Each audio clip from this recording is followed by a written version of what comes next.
Now, rack pulls are a really good developer of the back musculature. Uh, it is essentially a conventional deadlift that is raised up. So I'm just using some safety straps here that are put on the same height. You can also use plates or blocks to lift the bar up, however you do it.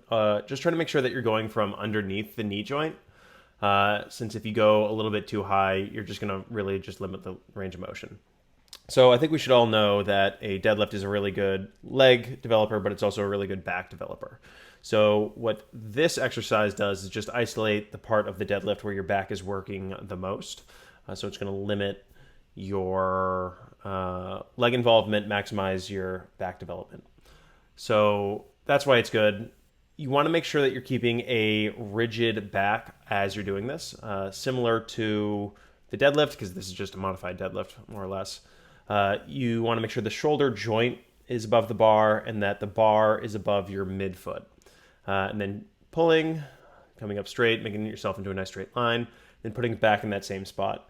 Do your best to not bounce the weight up. That's going to be really tempting. The range of motion is already shortened. We don't want to shorten it anymore by having the bar bounce and then just catching it for at halfway up, and then you only have half the rep left anyways. So put it down nice and gently. Make sure the bar settles before lifting it up again.